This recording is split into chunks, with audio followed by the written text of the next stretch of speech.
अस्सलाम वालेकुम, सदर ओंटारियो से खुरम सर्वर आप सबको खुश आमदेद कहता है। तो दोस्तों इस वक्त माइनस टेम्परेचर चल रहा है। कल -15 सेल्सियस था with wind chill, it was -21। आज -5 सेल्सियस है। जैसा कि आप थंबनेल से समझ ही गए होंगे, it's all about basics of hunting and firearms as well. तो मैं आपसे अपने एक्सपीरियंसेस भी शेयर करूंगा और कुछ गपशप भी होगी हंटिंग से रिलेटेड, और आप लोगों को मैं कुछ टिप्स भी दूंगा। सो इस सेशन में कुछ बुनियादी बातें फायर आर्म्स और हंटिंग से रिलेटेड होंगी।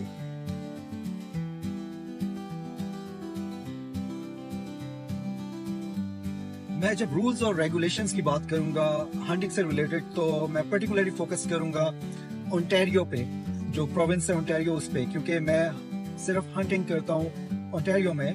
बाहर के रूल्स में थोड़ा बहुत फर्क होता है, इसलिए मैं उनके बारे में बात नहीं करूंगा।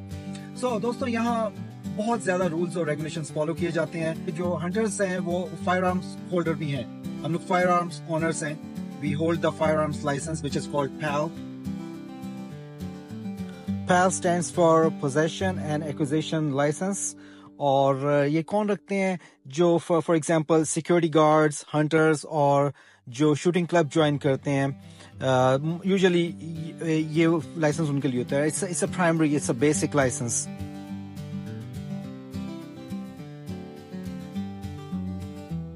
और हम लोग वो रिस्पॉन्सिबल सिटीजन होते हैं जो गन्स की हिफाजत, गन्स या एमुनेशन, फायर आर्म्स, उनको भी प्रोटेक्ट करते हैं, सेफली अपने घर में होल्ड करते हैं। और जब हम बाहर होते हैं तो हम उनको सेफली ऑपरेट भी करते हैं।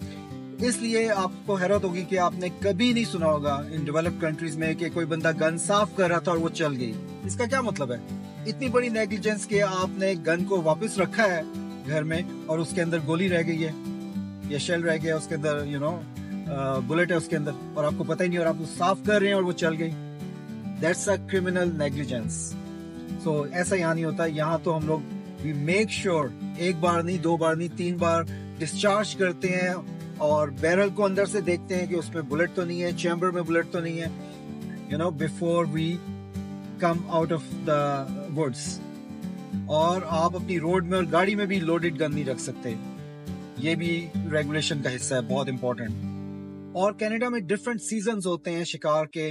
बर्ड्स का डिफरेंट सीजन होता है, माइग्रेटरी बर्ड्स का डिफरेंट सीजन होता है। डक्स, गूज, ये माइग्रेटरी बर्ड्स होते हैं। इसके अलावा अपलैंड बर्ड्स का डिफरेंट सीजन होता है, और उसमें भी फिर गेम प्रिजर्व्स होते हैं जहां आप जाके हंटिंग कर सकते हैं। और इसके अलावा बेयर का, रीच का सीजन होता है। कायोटीज, वोल्फ और रेड फॉक्स, ये थ्रू आउट ईयर पूरा साल अलाउ होता है इनका।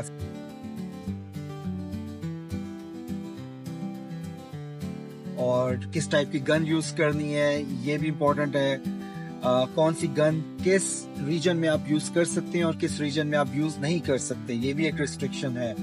कौन सा सीजन जो है सिर्फ बो अलाउ होती है, बो या क्रॉसबो, और किस सीजन में आपको शॉटगन अलाउ होती है, और किन एरियाज और किन सीजन्स में राइफल्स अलाउ होती हैं। सो ये सारी रेगुलेशंस हैं। और कितनी लिमिट, आप कितने एनिमल एक बंदा एक टैग पे हंट कर सकता है और कितने बर्ड्स हंट कर सकता है।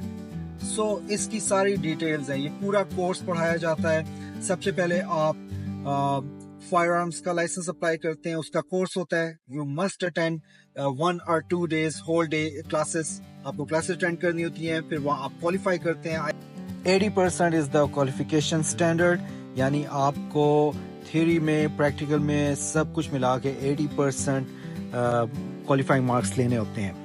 उसके बाद आप जब पास कर लेते हैं तो आप अपना जो वो आपको फॉर्म मिलता है, पेपर, वो आप RCMP यानी रॉयल कैनेडियन माउंटेड पुलिस को भेजते हैं। Royal Canadian mounted police is just like FBI in USA। ये यहाँ की FBI है, कनाडा की। आप उनको अपने पेपर्स भेजते हैं, वो आपका बैकग्राउंड क्रिमिनल चेक वगैरह करके उसके बाद वो 3 से 6 महीने में आपको आपका लाइसेंस भेज देते हैं। That's how you get PAL। दोस्तों ओंटारियो में फिशिंग और हंटिंग के लिए आपके पास ये आउटडोर कार्ड होना ज़रूरी है। At the age of 18+ you must have this card in order to do hunting और फिशिंग। ये कार्ड बहुत आसानी से बन जाता है। इसके बाद आप डायरेक्ट सर्विस ओंटारियो ऑफिस जाके भी आप अपना लाइसेंस ले सकते हैं और स्मॉल गेम लाइसेंस जो मस्ट होता है सबसे पहले आप वो लेते हैं और आप ऑनलाइन भी अप्लाई कर सकते हैं. Once you have online account it's the procedure is very easy. आप टैक्स भी अप्लाई कर सकते हैं, ड्रॉ में नाम भी डाल सकते हैं. डिपेंड करता है कि कौन सा सीज़न है और आपने क्या हंट करना है. आई थिंक आज के लिए इतना काफ़ी है. मैं आप लोगों पे ज़्यादा बोझ नहीं डालना चाहता. तो नेक्स्ट सेशन में कुछ हम डियर बिहेवियर को डिस्कस करेंगे और मैं आपसे कुछ अपना पर्सनल एक्सपीरियंस भी शेयर करूंगा. सो गाइस स्टे ट्यून्ड, जल्दी मिलते हैं. टेक केयर, अल्लाह हाफिज़.